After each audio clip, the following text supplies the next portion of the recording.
Magandang araw sa ating lahat. Bago natin pakinggan si Brother Eli Soriano sa kanyang radio program ay paki-like naman ang video at share na rin at panoorin ang mga YouTube ads bilang suporta sa aking channel. Halina at atin ang pakinggan si Brother Eli Soriano. Pangako nung nakaraan na ipinalo up kahapon, yung tungkol daw sa sinasabi ng ibang mga born again, ito raw ating kulto. Ano kapatid na Danny?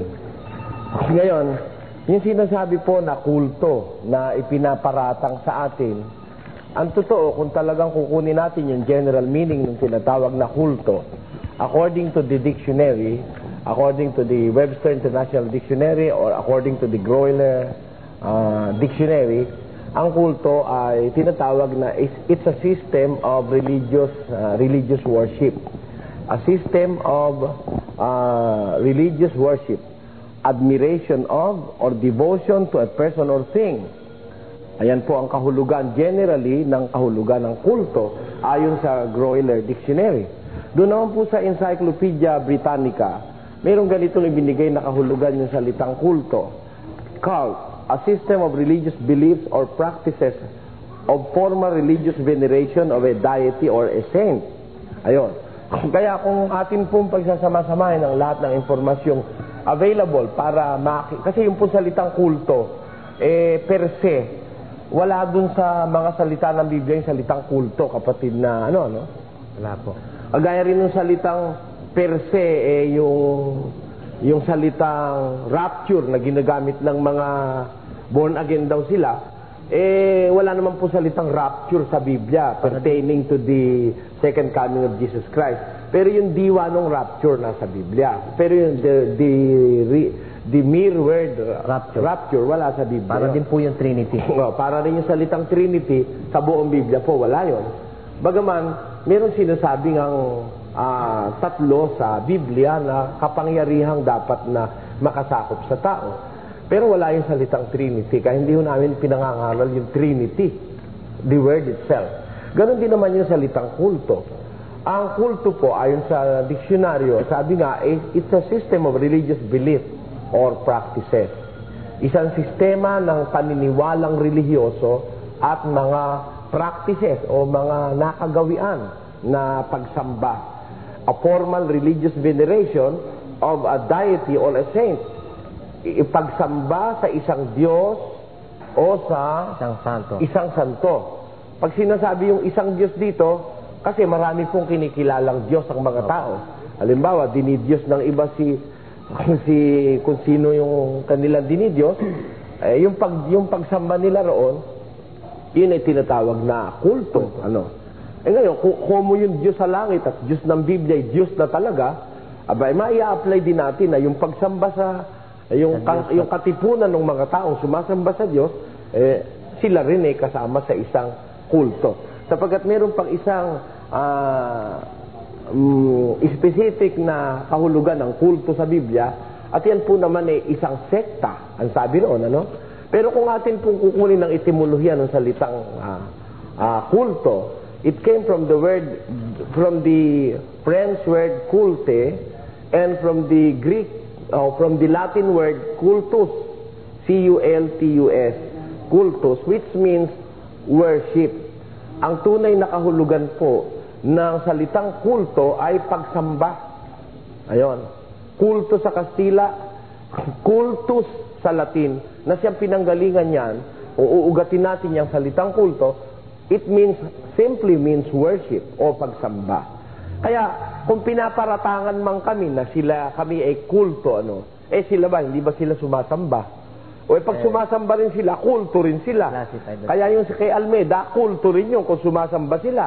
Yung kay Eddie Villanueva, kulto rin yun dahil sumasamba sila. Because the word kulto originated from the Latin word cultus, which means worship.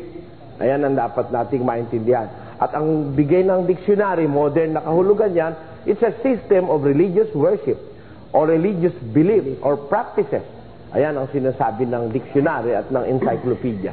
Kaya po pag-uusap salitang kulto, pwede ring isabihin niya na isang sekta o isang grupo ng mga mananampalataya ayon pa rin sa dictionary.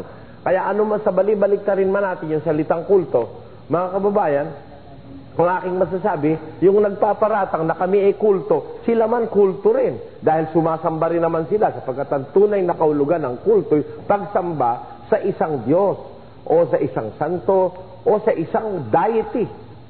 Sa isang kinikilalang Diyos. Ayun. Yan ang kahulugan ng kulto. Ngayon, wala na tayong dapat na marami pang pag-usapan dyan. Ano? Kasi paratang lang naman nila yun na tayo ay kulto eh. Pero kami naniniwala, kami po ay kaanib sa iglesia. Ang kahulugan ng iglesia ay doon sa salitang Latin na ecclesia o na Griego na ecclesia. Ang kahulugan ay yung mga tinawag, the called out ones. Mga taong tinawag ng Diyos, nagkasama-sama, nakabuo ng isang grupo, tinatawag po yan sa Biblia na ecclesia sa Griego. Yan po ang aming paniniwala. Kami ay natawag ng Diyos sa paglilingkod sa Kanya. Kaya naniniwala kami, bahagi kami ng iglesyang nasa Biblia. Ngayon, meron tayo ritong tanong mula sa isa nating tagapakinig kay Ronnie Bautista ng Novaliches. Brother Eli, ang aking ama ay diakono ng Baptist Christological Baptist Church Novaliches Branch. At tinatanong niya kung saan galing ang ating authority na umanib sa iglesia ng nasa Biblia. Pwede raw po ba ninyong punahin ang samahan ng Baptist at i-expose ang kanilang paniniwalang pananampalataya? Pakisagot daw po ito sa ang dating Daan TV program sa Lunes, kung maaari po ay bukas. Ang tabayanan raw po nila bukas. Bong Bautista and family nakikinig. Magandang gabi po kila Mr. Bautista. Ang una niyong tanong kung saan kami kumuha ng authority para umanib sa iglesyang nasa Biblia. Alam niyo, lahat ng otoridad nanggagaling sa Diyos.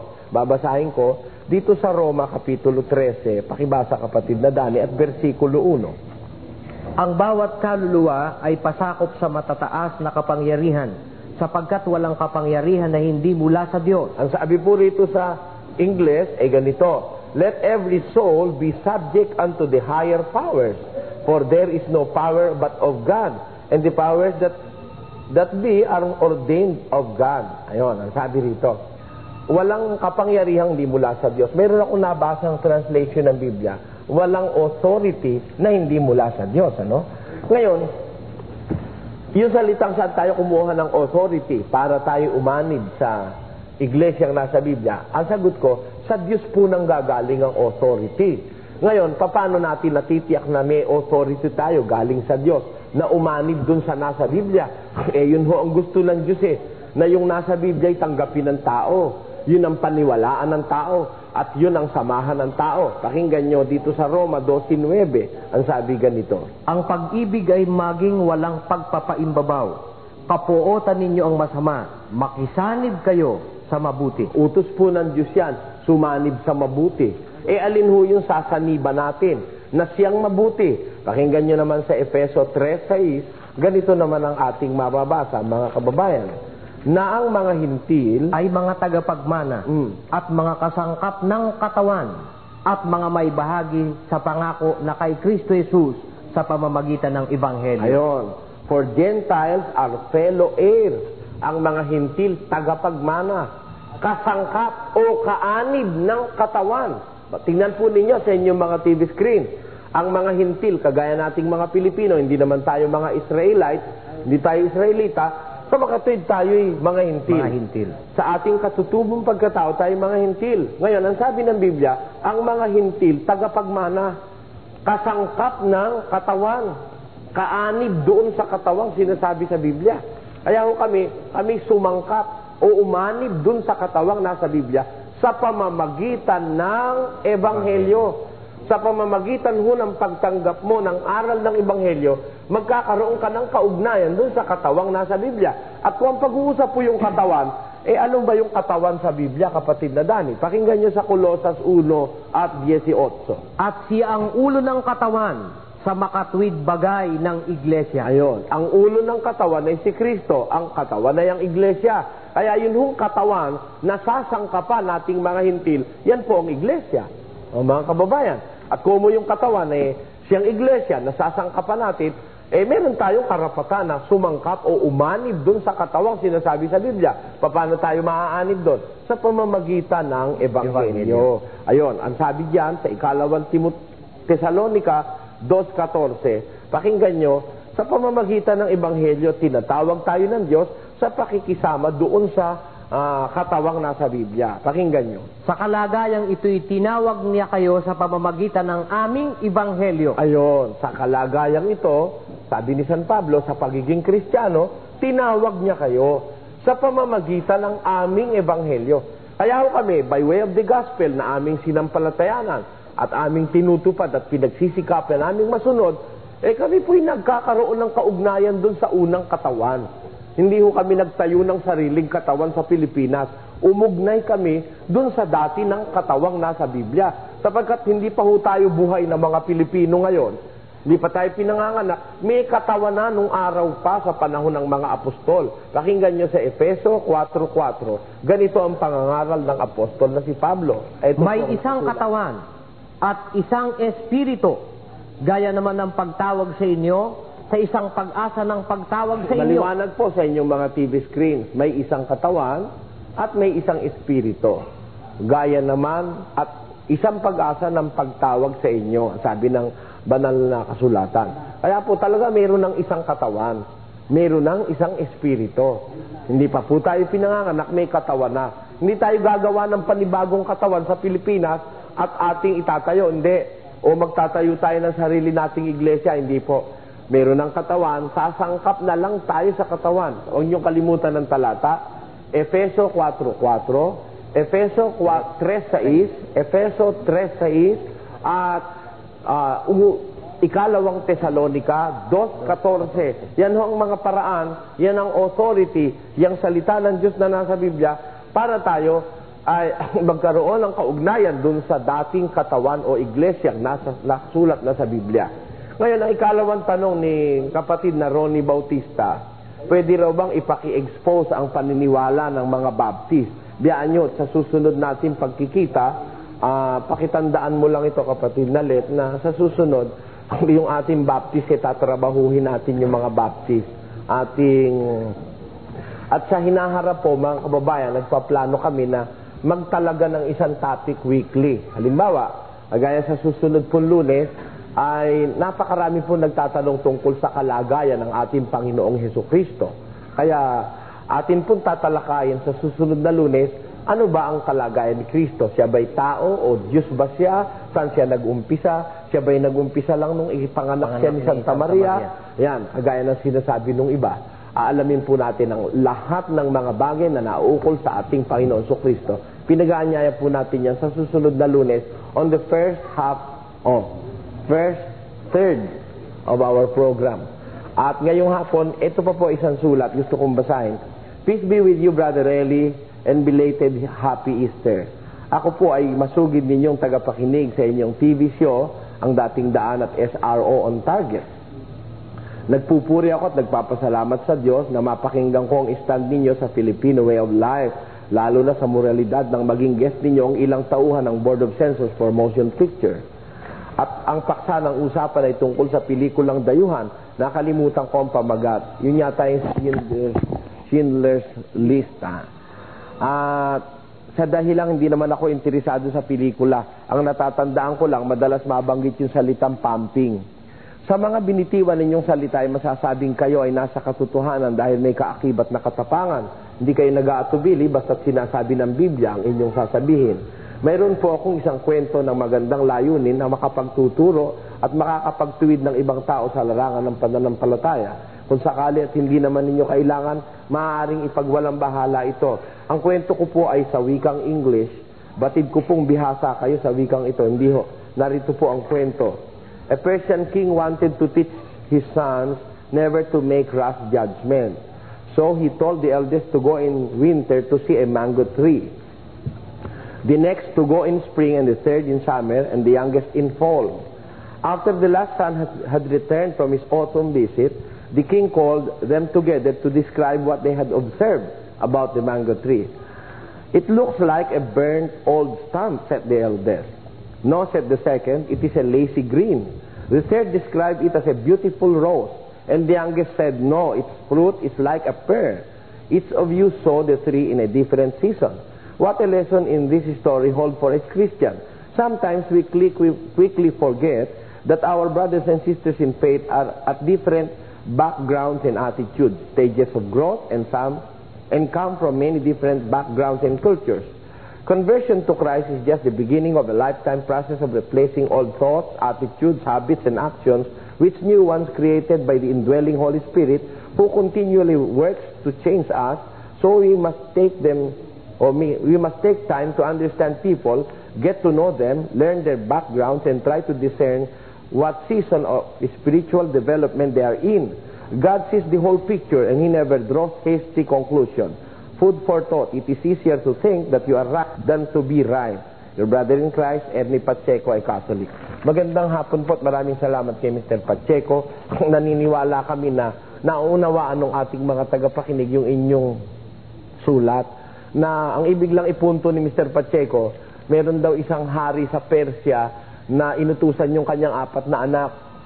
Inutusan niya sa iba't ibang panahon. May inutusan siya sa panahon ng taglamig, taglagas, autumn, spring, summer, at saka fall. Ayon. Pagbalik nung 4, iba-iba ang definition sa mangga. Maaari nga naman kasi mangga, pagka taglamig, may yelong nakabalot, iba ang nakita nung no? Para na rin yun lang yung paniwala nung meron akong nakitang halimbawang maliit na kapiraso na tungkol sa Biblia raw, para raw elepante yan, na kinapa nung isa, ang kapa niya parang pader, ang kapa naman daw nung isa, como ang paay na kapa, yung poste, nakapa naman nung isa yung trompa, yung trompa niya, para raw ahas, ang nakapa naman nung isa yung tawag yung ivory, matigas daw na parang panundot, iba-iba pero ikatama sila lahat. Yun ho, sa kwento. Sa Biblia ho, hindi ganon. Sa Biblia, hindi. Pagka ang buong Biblia babasahin mo, hindi pwedeng magkulang ang kwento mo. Ayan ang aking paniniwala. Pagka buong Biblia babasahin mo, you will reach to a certain conclusion, a definite and particular conclusion about what the Bible is saying. Alam nyo, ganito. Halimbawa, nakabasa ka sa Biblia ng ahas. Ang nabasa mong ahas yung nakipag-usap kay Eva sa Henesis, Kapitulo 3, versikulo 1 hanggang 4. Ang sabi sa definisyon ni Moises, ang ahas nga ay lalong tuso kaysa lahat ng mga hayop sa parang na nilikha ng Diyos. At lumapit ngayon itong ahas sa babae. Sinabi nung ahas sa babae, tunay ba sinabi ng Diyos na huwag kayong kakain sa mga bunga ng punong kahoy sa halamanan? Sumagot ang babae, hindi, sabi ng Diyos sa lahat ng bunga ng punong kahoy makakakain kaming may kalayaan. Datapot dun sa bungang nasa gitna ng halamanan na punong kahoy ng pagkakilala ng mabutit masama, sinabi ng Diyos na huwag kaming kakain, sapagkat aniya, walang pagsalang kami mamamatay. Sumagot ngayon ng ahas, hindi tunay na hindi kayo mamamatay.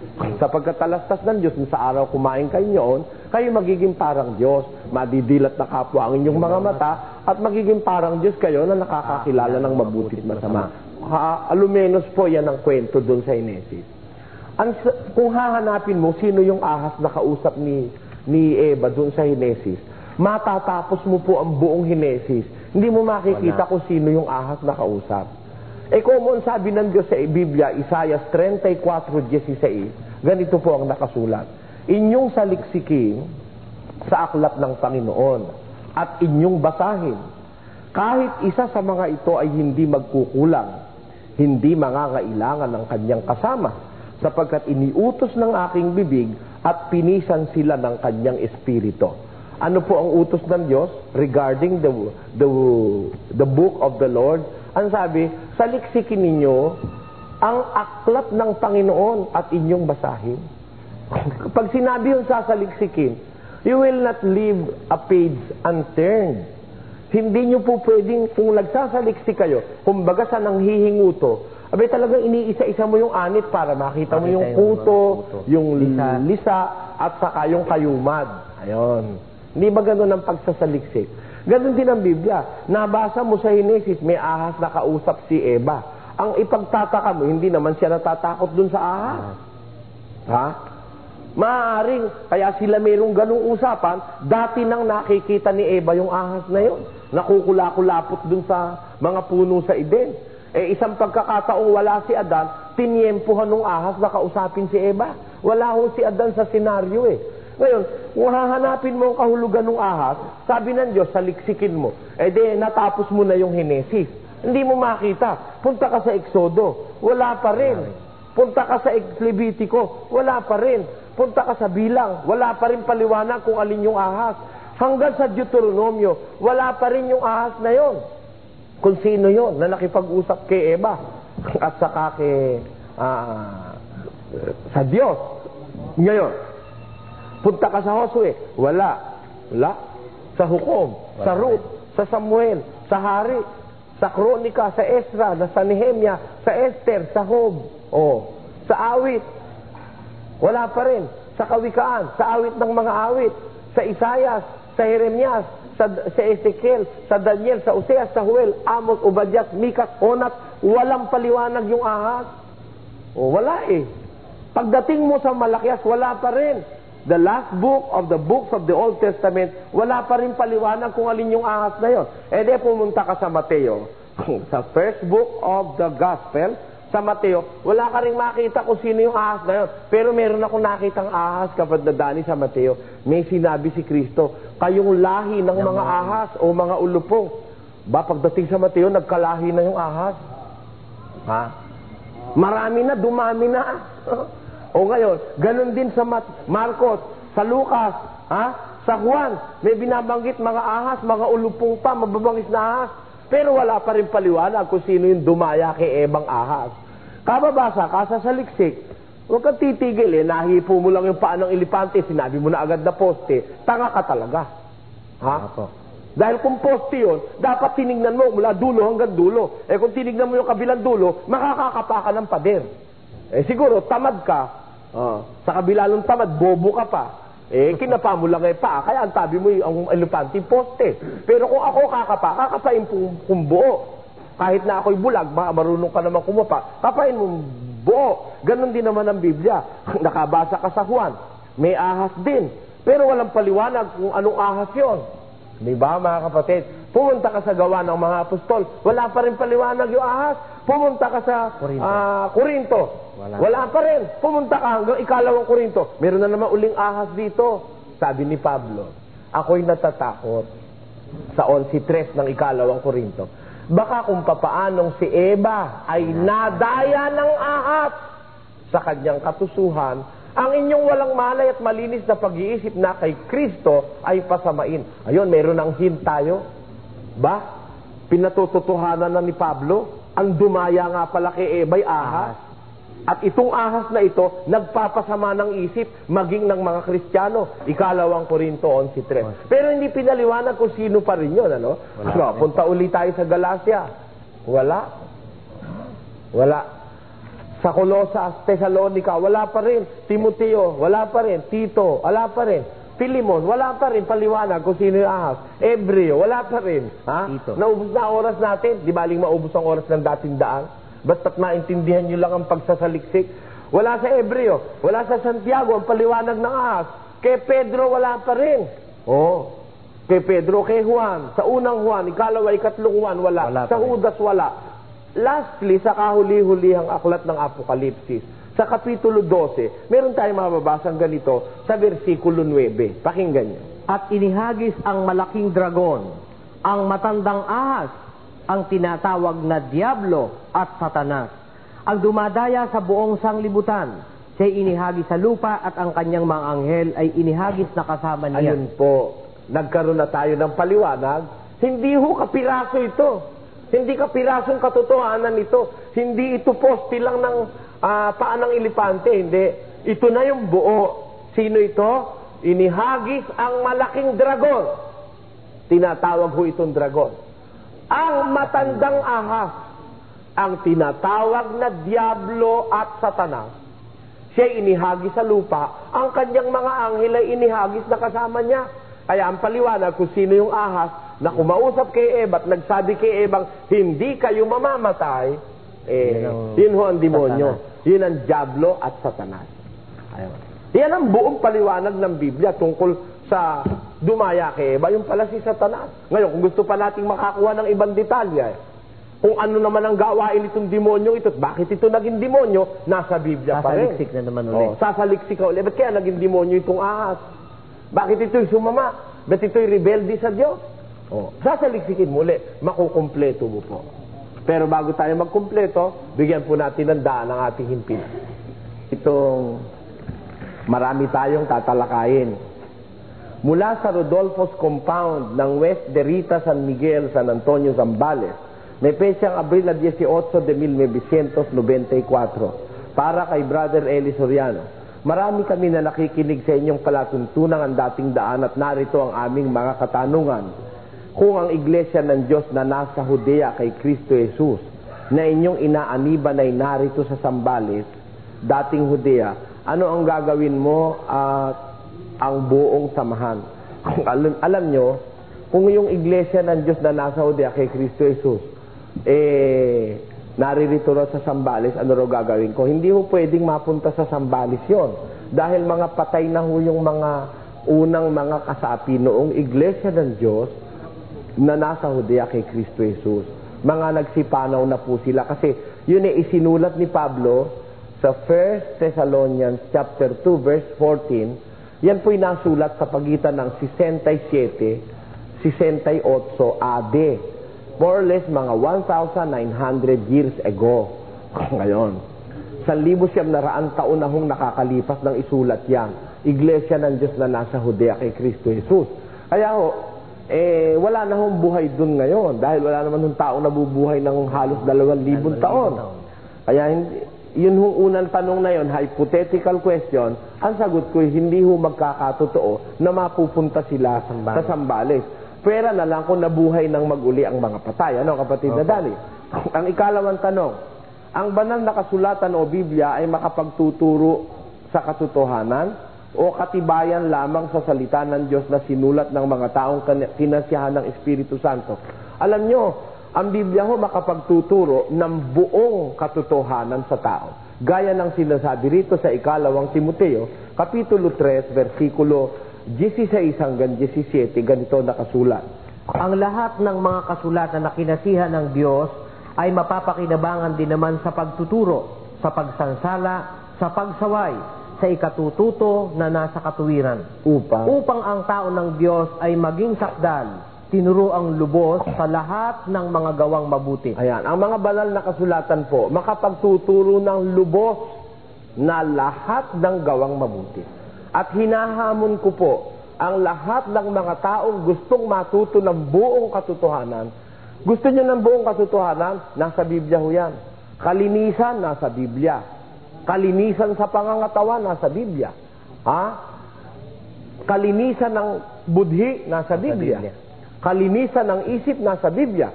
Kalinisan ng pagsasama ng mag-asawa, nasa Biblia. Pakikisama ng anak sa magulang, pakikipamayan, pakikipamansa. Lahat po ng yan nasa Biblia. May hygiene sa Biblia. May economics sa Biblia. Sa Biblia ho may siyensya. May zoolohiya sa Biblia. May kaalaman para sa mga hayop. Merong kaalaman para sa botanikal o pag-aalaga ng halaman. Nasa Biblia. Pati paggawa ng keso nasa Biblia. Ano po ang wala sa Biblia? Hinahamon ko lahat ng nagsasabing ang Biblia ay kulang. Maglitaw kayo nang sasabihin nyo'y wala sa Biblia, babasahin ko sa Biblia yung sabi nyo'y wala sa Biblia. No? Yan ho ang hamon ko dun sa mga magsasabing ang Biblia ay kulang, lahat ng sasabihin yung kulang sa Biblia, babasahin ko sa Biblia. Baka sabihin nyo, bakit? May computer ba sa Biblia? Meron ho. At pagka meron diskusyon, babasahin ko kung anong sitas yung computer sa Biblia. Hindi ba, no, kapatid? Ngayon, number 3. Ang banal na kasulatan na isang katibayan lamang kung ito ituturo, makapagtutuwid ba ito ng likong aral at gawain? Natural po. Sabi dun sa binasa natin, ang lahat ng kasulatan kinasihan ng Diyos, mapapakinabangan sa pagtuturo, sa pagsansala, sa pagsaway, sa ikatututo na nasa katwiran. Yun ho ang nababasa. Ikalawang Timoteo 3:16. Ang katunayan nito, naturuan ho kami nito sa aming mga likong gawain nung araw, naturuan kami. Si kapatid na Daniel lang Malaki ang pinagbago nito. Alam nyo, nakikita nyo itong katabi ko rito sa kaliwa ko. Wala hong hindi nakakakilala sa kanilang baryo rito. Kung gaano ito ka-playboy. Pero awa ng Diyos, nagbago siya. Yung asawa niya ngayon, hindi na masyado nag-iiyak. Paminsan-minsan na lang, pag walang makakain. Pero nakakatiyak na siyang wala na siyang kasosyong masyado. Hindi kagaya nung araw na nakakapagtuwid ho ng malikong gawain ito. Sabi nga nung kapatid natin doon sa San Fernando, hindi ako naituwid ng aking dating mangaral. Hindi ako naituwid ng aking ama. Hindi ako naituwid ng aking ina. Nabigo sila. Pati ang asawa ko, hindi ako naituwid. Pati yung mga anak ko, hindi ako naituwid. Nang makinig ako at mag-aral ng Biblia, naituwid ako. Kaya ho, ang Biblia nakagagawa ng pagtutuwid sa mga likong gawain ng tao. Ang alin sa dalawang ito ang bibig ng Diyos? Ang Panginoong Hesus sa langit o ang banal na kasulatan? Alam nyo, ang bibig ng Diyos marami.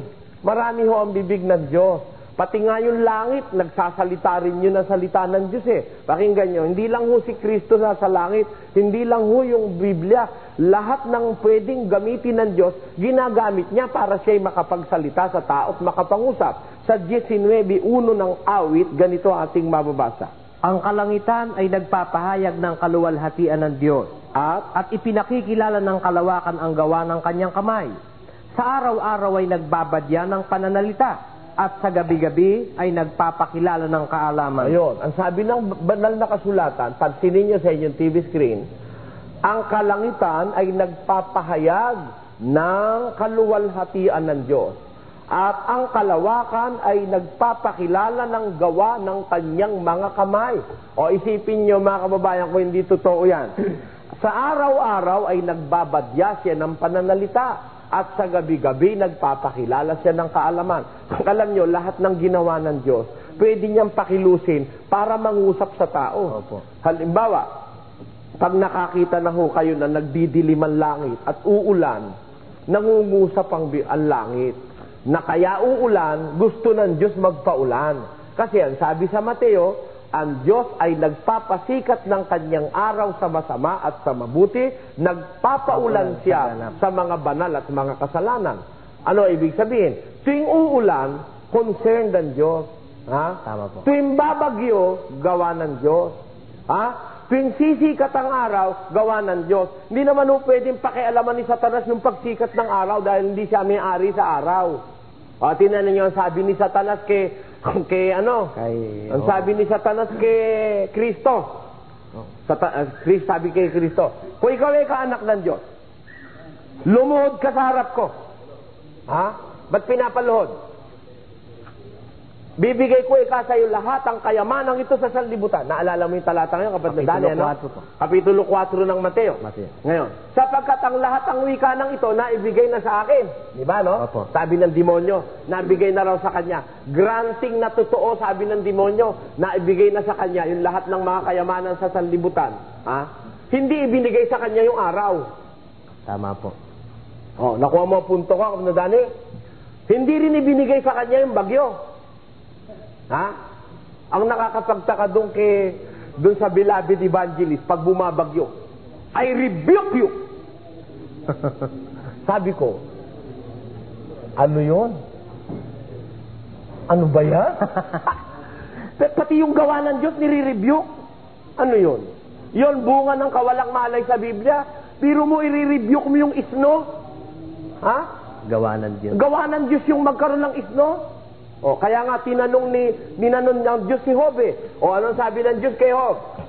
Sa anong sinapupunan nagawa ang yelo o ang niebe? Alam mo ba, Job? Hindi alam ni Job. Buti pa yung si Conception Industry. Alam na nila ngayon ang gumawa ng yelo. Meron ang sinapupunan yung yelo nila. Alin yun? Yung nilang rep and freezer. Di ba, no? Pero si Job, nung araw, walang alam si Job sa paggawa ng yelo. Kaya tinanong sa kanya ng Diyos, sa anong sinapupunan nabubuo ang niebe? Alam mo ba, sabi ng Diyos kay Job, ano ibig sabihin? Yung pagbubuo ng yelo, gawa ng Diyos yun. Nung daw siya pumunta sa California, malamig, ginawa niya raw sa yelo, nirebuke niya. In the name of Jesus, I cast out Ang bira ka ako, yung gawa ng Diyos, kinaka-cast out nitong beloved evangelist na to. Siguro ka ako, wala sa sarili to. Di ba gano'n? Lalabas po gano'n. Kasi, kung meron mang naibigay kay Satanas, yung masasamang kayamanang nasa sanlibutan. Hindi yung naturalesa. Hindi yung naturalesa. Walang pakialam si Satanas sa naturalesa. Kaya pag lumilindol, hindi si Satanas ang nagpapalindol. Ang Diyos. Pakinggan nyo sa Job 9:5 hanggang 6. Ganito ang ating mababasa. Na siyang naglilipat ng mga bundok at hindi nila nalalaman. Pagka nililiglig niya sa kanyang pagkagalit, na siyang umuuga ng lupa sa kanyang kinaroroonan. At ang mga haligi nito ay nangayayanig. Kita nyo? Ano ang sabi ng Biblia? Siya, ang Diyos, ang lumiliglig sa lupa sa kanyang kinaroroonan, sa kanyang pagkagalit. At siyang yumayanig ng mga haligi nito. Tandaan nyo, tuwing lilindol, nagagalit ang Diyos. Tama. Galit ng Diyos ang lindol ayon sa Biblia. Galit niya para maalala ng Diyos, ng tao ang Diyos. Marami kasing tao, pagka walang dumadating na kalamidad, nakakalimutan ng Diyos. Puro kawalang yan ang ginagawa sa buhay. E tinuwa, pag lumilindol, dumadami na nanalangin. Puro nga po halo. Dumadami na nanalangin. Pati nagpe-presisyon, dumadami pagka lumilindol. Di naalala nila ang Diyos. Kaya yung paglindol, naturalesa, gawa ng Diyos yun. Yung pagbagyo, yung pag-ulan, yung pagsikat ng araw. Kaya yung mga ma-evangelist dyan na nagka-cast out kinaka-cast out pati bagyo, may diferensya ang pananampalataya mo. Kapatid na Dani, pati bagyo, i-cast out mo, gawa ng Diyos yun. Sipin nyo yan. Di ba kalukuhan yung pinaggagawa niyang iba na yan? Kaya ako, masasabi ko, ang Diyos, ang langit, nagpapahayag ng kaluwalhatian ng Diyos. Pati langit ho, nagsasalita para sa Diyos Tuwing uulan, nagsasalita ang langit. Ano ang sinasabi ng langit? May Diyos na nagpapaulan. Tuwing sisikat ang araw, nagsasalita ang langit. Ano ang ibig sabihin? Pag sikat nung araw, sabi nung araw, may Diyos na nagpasikat sa akin. Dahil kung hindi ako pasisikatin, hindi ako sisikat. Kahit manalangin kayong lahat na sumikat ako. Hindi magandang kapatid nila. Yun ang sabi ng Biblia. Sabi ni Kristo, ang Diyos nagpapasikat ng araw sa masama at sa mabuti, nagpapaulan siya sa ganap at sa hindi ganap. Kaya ang bibig ng Diyos marami ho. Pwedeng ang bibig niya si Kristo, pwedeng ang Biblia, pwede rin yung langit, pwede rin yung lupa, magpahayag ng kagustuhan ng Diyos, Pwede rin ang mangangaral, pwede rin. Ang mangangaral, kinakasangkapan din ng Diyos na magsalita ng salita ng Diyos. Ngayon, meron, ikaw ba, Brother Soriano, ay nagpapakilalang bibig ng Diyos para magturo na narito ka lamang sa silong ng langit? Alam nyo, hindi ho ako nagpapakilalang bibig ng Diyos. Ang pakilala ko, nagbabasa ako. Di ba, kapatid na Dani? Bagaman, kung gusto nyong magpakilala akong bibig ng Diyos, pwede rin. Di ba, kapatid na Dani? With all humbleness and humility. Pag sinabi ko, sabi po ng Diyos, huwag kang papatay. O di parang bibig ako ng Diyos dahil nakalabas sa akin yung huwag kang papatay. Pakinggan nyo sa Kawikaan 8:1. Ganito ating mababasa. Hindi ba umiiyak ang karunungan at inilalabas ng unawa ang kanyang tinig? Pag ang tao may unawa sa salita ng Diyos, lumalabas yung tinig ng Diyos sa kanya. Kaya pag-aralan nyo, Kawikaan, Proverbs chapter 8 verse 1, ang tao po na nakakaunawa, pwedeng maging bibig ng Diyos. Ngayon, ang Espiritu Santo ba na sinugo upang magturo ay bibig rin niya ang Panginoong Hesus ba? Ganito ho, ang Espiritu Santo, hindi ho nagsasalitang siyang mag-isa. Ang Espiritu Santo, lumalagay ho sa tao para masabi yung dapat niyang sabihin. Kaya nga si Kristo, nung pumarito sa lupa, kumuha siya ng katawan tao kasi para makapagsalita siya sa pamamagitan ng bibig ng isang katawan tao. Dahil kung magsasalita siya sa ilalim ng puno ng mangga, baka magpulasan yung mga apostol sa takot at akalay multo na bigla na lang nagsasalita sa may puno ng mangga. O kaya inando sa ilalim ng kuweba ng ahas may nagsasalita ron. Baka imbis na pakinggan siya, hindi siya pakinggan. Kaya siya ay kumuha ng katawan tao para nagkatawan tao siya, pinanganak siya ni Santa Maria para masabi niya yung kalooban ng Diyos. Ganon din naman po mga kababayan, yung Espiritu Santo. Yung Espiritu Santo, walang record sa Biblia na siya ay nagsasalita na bumitin siya sa ganon, nagsalita siya. Bumitin siya sa ganon, nagsalita. Wala nun. Kundi, lumalagay siya sa tao, kagaya ni David. Si David po, kinilos ng Espiritu Santo ang kanyang bibig para magsalita ng salita ng Diyos. Ganon din naman yung mga unang propeta at ganon din naman ang mga apostol. Pakinggan nyo sa ikalawang Pedro 1 at 21.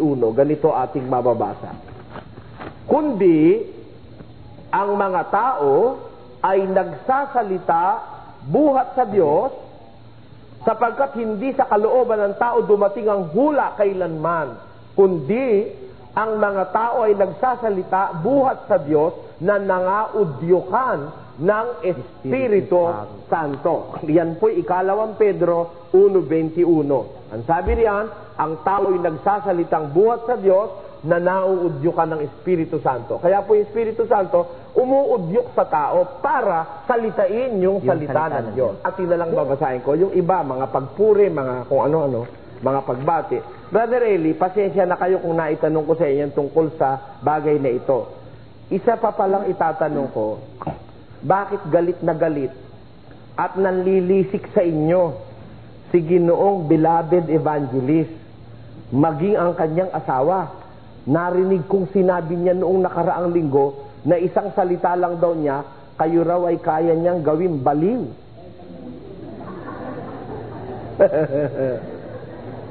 Ano gagawin niya kung baliw?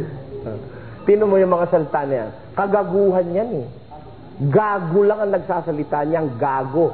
G-A-G-O. Paano mo magagawang baliw ang kapwa mo tao? Ecclesiastes 8:8. Pakinggan niyo. Paano mo kayang gawing baliw ang kapwa mo tao?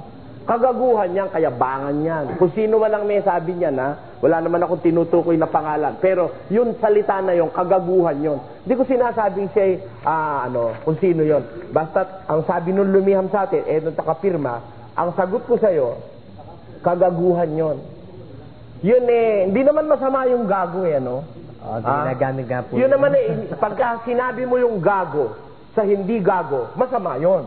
Pero pagka talagang gago, ano pa itatawag mo doon sa talagang gago? Wala namang kasinonimo yung gago. Yung iba namin tagapakinig, ba't kaya si Soriano kung magsasalita ganyan? Masakit magsalita. Ano itatawag ko doon sa gago? Tawagin ko ba reverendo yung gago? Talaga naman yun na lang lalalapat na salita sa kanya? Masama ho yun sa Diyos, na yung gago tawagin mo reverendo. Pakinggan nyo sa Kawikaan. Sa isang talata ng Biblia, 8. Sa 8 po. Hindi, sa Kawikaan muna. Ito. This is 8:5 ng Kawikaan.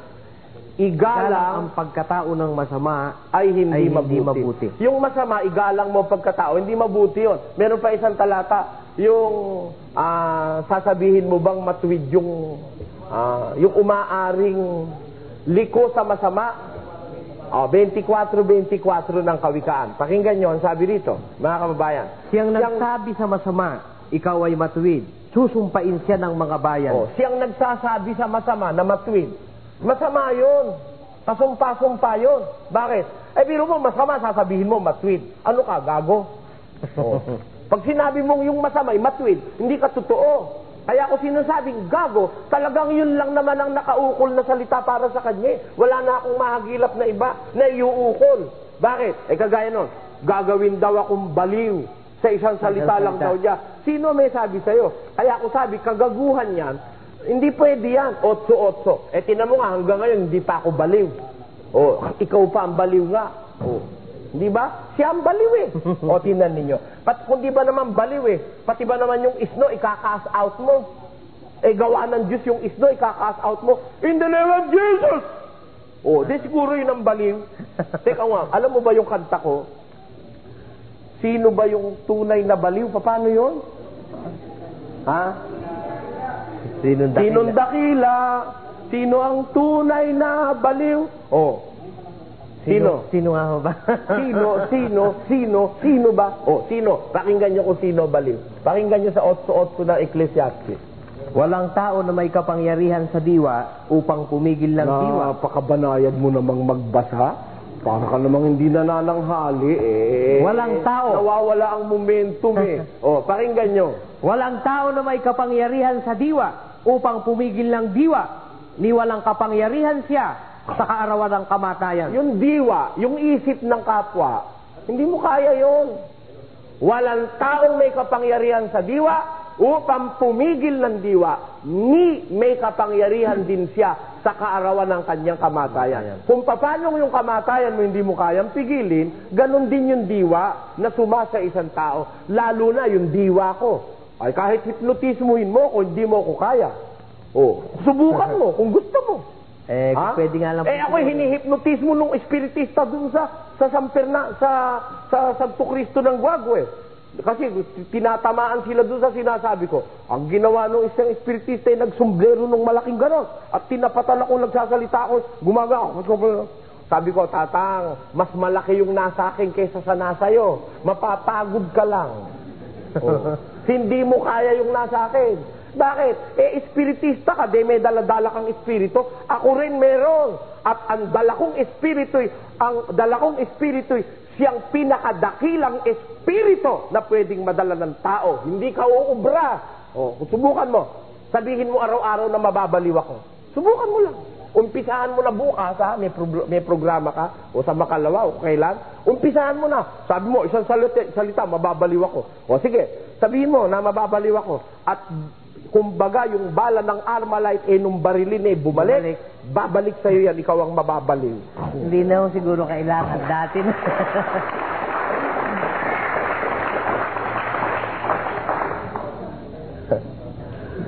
Narinig ko sinabi niya noong nakaraang linggo na isang salita lang daw niya, kaya niya kayong gawing baliw. Kaya din daw niyang gawing pasukuin si Saddam at patigilin ng bagyo at digmaan sa isang salita lamang. Alam niyo, ito ang mga salita ng baliw. Ganyan po talaga. Di ba, no? Biro mo, papatigilin mo ang bagyo sa isang salita lamang. Ganun pala. Bakit nakakapasok pa sa Pilipinas ang mga bagyo? Kung kaya mong patigilin sa isang salita lamang. Hindi na salita. Hindi na isang salita, kahit 10. Kahit 10, patigilin niya lang. Totoo lang At saka ang digmaan daw, kaya niyang patigilin. Ba't di mo pinapatigil? Ang dahil nagdidigma sa Somalia, punta ka, kawawa doon. Yung mga nandun sa... Maraming digmaan ngayon Tapos, eto pa. Bumubuhay daw siya ng patay. Nabubuhay daw niya ang patay. Di puntahan niya ang simenteryo. Ano na pala yun? Comment na pala yun ni Mr. Fermano ng Silang Cavite, tabi ng simbahan. Ayun. Nabubuhay daw niya ang patay. Di puntahan niya ang simenteryo. Nagpapagaling daw siya na may sakit. Di puntahan niya lahat ng ospital. Nagtataka lamang ako kung bakit maraming sumasama sa kanya. Ano po masasabi niyo sa kanya, Brother Eli? Brother Eli, bagaman ako po ay miyembro rin ng isang relihiyon, ako, miyembro ng El Shaddai, malawak naman ang aking pangunawa. Hindi pa rin ako makapagsalita ng tapos kung aalis ako dito o hindi. Dahil mula sa pagkabata ko ay katoliko na ako at naging sakristan pa ako sa Indang, Cavite. Medyo may ugat na ako sa pagkakatoliko. Nakasarado na, may lock pa. Pero kung talagang tama ang relihiyong itinuturo ninyo, bagaman lagi kayong may tuligsa, baka pwedeng bawasan ng konti ang atake. Ikaw naman, sinusulsulan mo ako pagkatapos saka mo ako papabawasin ng mga atake. Tinan mo yan, Mali naman ginagawa mo, kapatid, Biro mo, sinulsulan mo ako rito pagkatapos, sabihin mo, bawasan ko atake. Ikaw nga, itong grabe kong umatake. Biro mo, pati simenteryo, pinapapuntahan mo. Ano lang naman ako, prangka lang naman ako. Ngayon, pakisagot mo naman sa TV bukas ang sulat mong ito. Dahil gustong-gusto ko na nagtuturo kayo. Pakibati na rin ang sumusunod kong kasamahan. Sa mga sumusunod kong kasamahan sa El Shaddai. Ang kumpisal, utos ba? Ang purgatorio, ano ito? Alam mo, yung pangungumpisal, hindi utos ng Diyos yung pangungumpisal. Kumpisal sa pare, hindi. Ang utos ng Diyos, tayo magkukumpisalan. Pakinggan nyo sa Santiago. Ganito ang sabi sa 5 at versikulo ay 16. Mangagpahayagan nga kayo sa isa't isa ng inyong mga kasalanan. Kaya halimbawa, may kasalanan ako kay Brad Danny, sabihin ko sa kanya. May kasalanan siya sa akin, sabihin niya sa akin. Ngayon, kung di mo naman, halimbawa, di mo masabi, baka maselan, sa Diyos mo sabihin. 32:5 ng awil. Pakinggan nyo, ang sabi rito sa talata. ng awit 32:5. Ganito po ang sinasabi. Aking kinilala ang aking kasalanan sa iyo, at ang aking kasamaan ay hindi ko ikinubli. Aking sinabi, aking ipahayag ang aking pagsalangsang sa Panginoon, at iyong ipinatawad ang kasamaan ng aking kasalanan. Kaya ang pangungumpisal, una sa Diyos, tapos dun sa pinagkasalahan mo, hindi sa pare. Walang ganun bata si Kristo, sasabihin mo sa pare. Siya naman, di naman siya nagsasabi sa'yo kung ano kasalanan niya sa'yo. Di ba, no? Opo. Sa Biblia, sabi, magpahayagang kayo-kayo ng kasalanan sa isa't isa. Kaya halimbawa, nagpahayag ako kay Brad Danik, papahayag siya sa akin, ano yun mutual relation ang pinaiiral doon ng Diyos. Tandaan mo talata, Santiago 5:16 at awit 32:5. Yung purgatorio, ano ba ito? Wala po sa Biblia purgatorio. Wala po sa Biblia purgatorio. Hindi totoo na may mga taong nasa purgatorio. Ang tao po pag namatay, yung espiritu babalik sa Diyos, yung alabok babalik sa alabok. Wala hong pupunta sa purgatorio. Pakinggan nyo, 12:7 ng Ecclesiastes, ganito ang ating mababasa. At ang alabok ay mauuwi sa lupa gaya ng una, at ang diwa ay mababalik sa Diyos na nagbigay sa kanya. Ayan ho, ang pupuntahan. Pag namatay ang tao, yung espiritu babalik sa Diyos, yun namang alabok pupunta doon sa alabok. Kasi ang sabi doon sa Genesis 2:7, nilalang ng Diyos ang tao sa alabok ng lupa. Hiningahan ang kanyang butas ng ilong ng hininga ng buhay, ang tao naging kaluluwang buhay. Ngayon, pag mamamatay ang tao, yung alabok mapupunta sa alabok, yung espiritu babalik sa Diyos. Pagdating ho ng paghuhukom, yung last judgment, paglalapatin uli ng Diyos yung alabok, bubuhayin niya yon, pagkatapos yung espiritu ilalagay niya para ikaw ay makaharap sa hukuman ni Kristo, para ikaw ay sulitin. Yan o'y pagdating na ng paghukom. Pero ngayon, walang purgatorio. Mula naman kay Rodolfo Garcia ng Quezon City, isang Katoliko, sabi ni Brother Soriano, wala pang taong umaakyat sa langit. Bakit sinabi ni Kristo, ngayon ay kakasamahin kita sa paraiso? Tanong, kung sinabi ito, natupad, mali si Brother Soriano. Kung hindi pa, ay nakaakyat sa langit. Ang tagal naman bago maganap ang ngayon. Alam mo, triple urgent. Ito'y mula kay Rodolfo Garcia. Alam mo yung sitas, kung babasahin mo, sabi nung magnanakaw kay Kristo, no? Panginoon, alalahanin mo ako pagdating mo sa iyong kaharian. Sumagot si Kristo. Sinasabi ko sa iyo ngayon, sabi niya, sinasabi ko sa iyo ngayon, kakasamahin kita sa paraiso. Ngayon sila nag-uusap, ngayon niya sinasabi. Pero ang kanyang pangako, kakasamahin kita sa paraiso. Future yon, sa hinaharap yon, kakasamahin kita sa paraiso. Kailan yun? Nung bang araw din na yun? Mali, hindi totoong nung araw din na yun. Bakit? Si Kristo kasi, nung mamatay siya, hindi naman dumiretso sa paraiso. Siya'y inilibing pa. 3 araw at 3 gabi. Pagkatapos, nabuhay siyang maguli. Pagkatapos niya mabuhay maguli, nandito pa siya sa mundo, nagturo pa rin siya sa mga apostol, 40 araw at 40 gabi, bago pa siya umakyat sa langit. Kaya kung ang kahulugan ng salitang ngayon, dadaling kita sa paraiso, lalabas, mauuna yung magnanakaw sa kanya, mauuna ron. Bakit? Biro mo, 40 days and 40 nights pa siyang naglibot-libot dito sa mga apostol, 3 araw pa siyang nakalibing sa lupa, di 43 days yun mula nung magkausap sila nung magnanakaw. Kung nauna na yung magnanakaw dahil ngayon ang paniwala no iba'y ngayon, noon din agad na. Hindi ganon. Ang nakasulat, sinasabi ko sa iyo ngayon. Ngayon sila nag-uusap na kakasamahin kita sa paraiso. Magsasama sila sa paraiso sa hinaharap. Kailan yon? Pagkabuhay na mag-uli ng magnanakaw na yon. At yung magaganap sa unang Tesalonica 4:16. Basahin mo na lang, kapatid.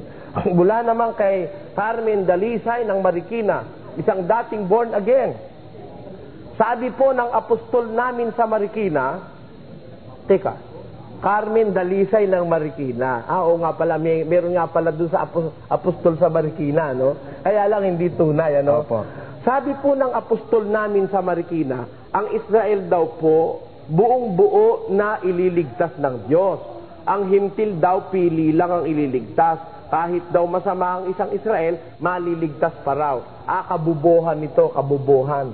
Alam nyo yung Israel, pagka masama, kahit sila Israel, hindi sila maliligtas. Pakinggan nyo, sa Roma, Kapitulo 10, ganito ang ating Kapitulo Teka, hanapin natin, ha? Dito sa 11 ng Roma, ay ating mababasa ang ganito. Sa 11 at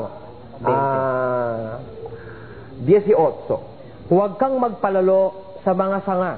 Datapat kung magpalalo kay hindi ikaw ang nagkakandili sa ugat, kundi ang ugat ang nagkakandili sa iyo. Sasabihin mo nga, ang mga sanga ay nangabali upang ako'y makasanib? Mabuti, sa kawalan nila ng pananampalataya ay nangabali sila. At sa iyong pananampalataya ay nakatayo ka. Huwag kang magpalalo, kundi matakot ka. Sapagkat kung hindi nga pinatawad ng Diyos ang mga talagang sanga, ikaw man ay hindi patatawarin. Masdan mo nga ang kabutihan at ang kabagsikan ng Diyos. Ang kabagsikan ay sa nangahulog, datapat ang kabutihan ng Diyos ay sa iyo. Kung mamamalagi ka sa kanyang kabutihan, sa ibang paraan, ikaw man ay puputulin. Tuloy. At sila naman, kung hindi nangagsisilagi sa di pananampalataya ng kasasanib, sapagkat makapangyarihan ng Diyos upang sila'y silid na muli. Sapagkat kung ikaw ay pinutol doon sa talagang ulibong ligaw, at laban sa kaugalian ay isinanib ka sa mabuting punong ulibo, gaano pa nga ang mga ito na mga talagang sanga, na mga kasasanib sa kanilang sariling punong ulibo. Sapagkat hindi ko ibig, mga kapatid, na hindi ninyo maalaman ang hiwagang ito. Baka kayo'y marunong sa inyong sariling mga haka, na ang katigasan ng isang bahagi nangyari sa Israel hanggang sa pumasok ang kapunuan ng mga Hintil. Yung talinghagang sinasabi rito sa puno ng olibo, merong puno ng olibong totoo. Meron namang galing sa olibong ligaw. Kinuha yung sanga, isinaksak doon sa tunay na puno olibo. Ba't nabali yung talagang sanga? Kasi dahil sa kawalan nila ng pananampalataya, kaya sila'y naalis. Ngayon, kung hindi sila mamamalagi sa hindi pananampalataya, pwede silang masanib uli. Pag namalagi sila sa hindi pananampalataya, di sila'y mapapahama. Kaya kabubuhang sabihin yung ang Israel kahit masama'y maliligtas. Hindi ho totoo yun. Ang Diyos ay hustisya. Pag masama, hindi niya po pwedeng iligtas.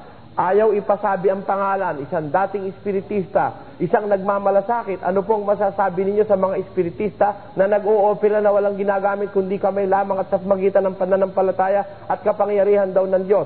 Ito po ba'y basehan nila ay sa Diyos? Dahil sila daw po ay may nagpapagaling sa pamamagitan ng kapangyarihan ng Diyos at sila daw po ay may kakayahan na makipag-ugnay sa espiritu ng mga lingkod ng Diyos. Kayo daw po, Brother Eli, na nagdudulong-dulungan daw po sa aral ng Biblia dahil mali daw po ang aral ninyo tungkol sa awit 51:5. Ako pa ang mali, binabasa ko Biblia. Kayo, saan nyo mababasa yung mag-opera ka ng walang konsilyo? Wala no. At kung nagpapagaling ka naman sa kapangyarihan ng Diyos, bakit naman kailangan mo pang operahin? Saan ka nakakita na nagpagaling si Kristo yung nag-opera?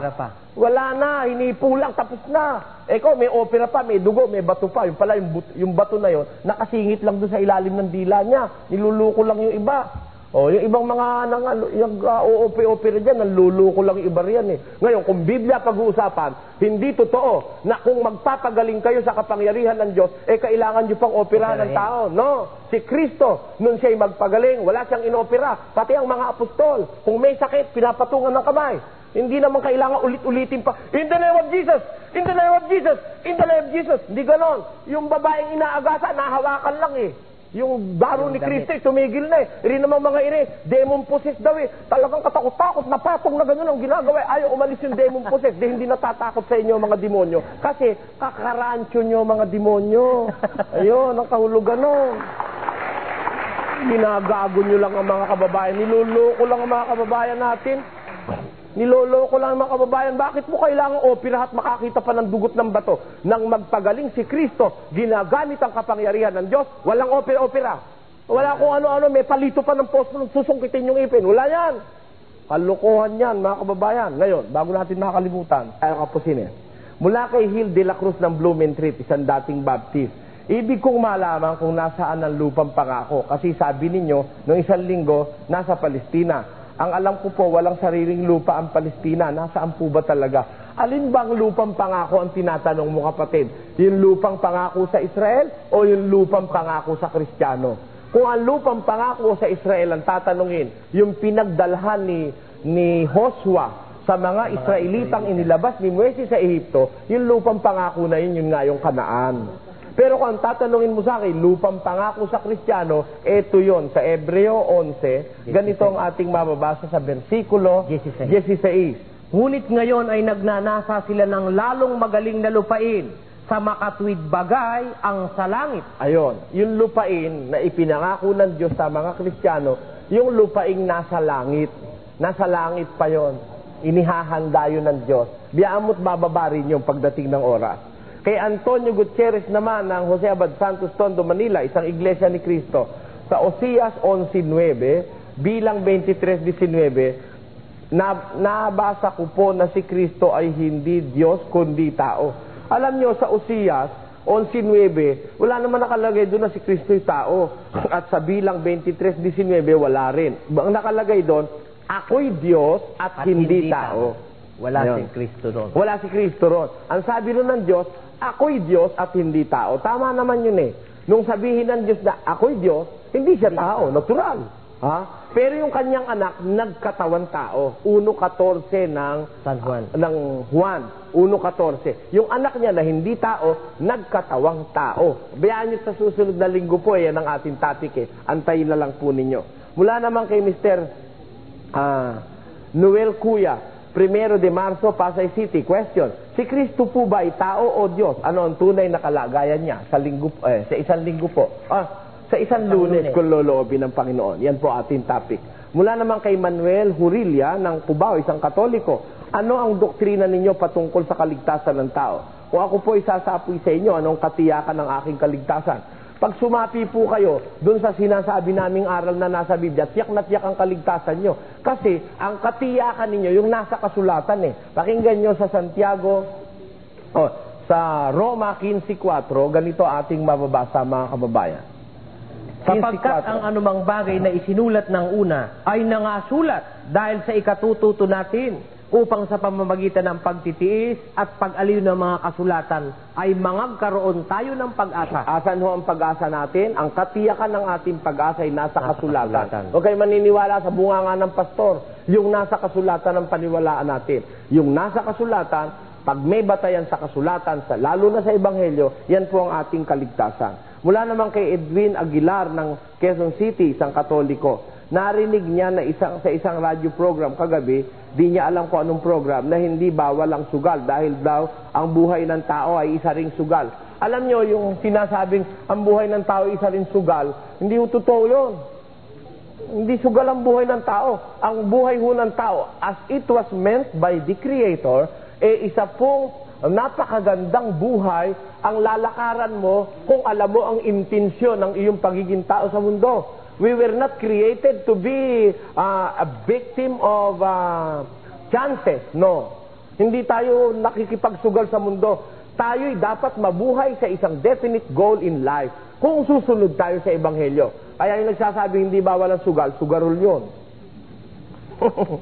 Mula kay Jason Villanueva ng Quezon City, isang iglesia ni Cristo. Bakit naniniwala si Brother Soriano na Diyos si Kristo samantalang nakasulat sa 17:3 ng Juan na may kinikilalang Diyos si Kristo? Ganito lang kapatid yan. Si Kristo may kinikilalang Diyos dahil may mas mataas sa Kanya yung Kanyang Ama. 14:28 ng Juan. Ang Ama lalong dakila kaysa akin. Kagaya lang naman si Kristo'y Ama. Tinatawag siyang Ama sa Biblia. Pero hindi ko mo tinatawag siyang Ama, wala nang ibang Ama. Meron siyang isa pang Amang nasa langit. Kaya naman yung Ama na yun Ama kasi yun ang pinanggalingan ng lahat ng bagay. 8:6 ng unang Korinto. Bakit naman tinatawag si Kristo na Ama? Kasi siya naman ay Ama ng mga apostol sa kapayapaan. 21:5 ng Juan. Kaya po, hindi ko mo si Kristo'y Ama, siya na rin yung nasa langit. No. Hindi.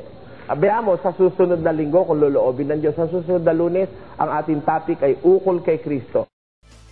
Maraming salamat sa mga nanood at sa mga hindi nag-skip ng mga YouTube ads bilang suporta sa aking channel.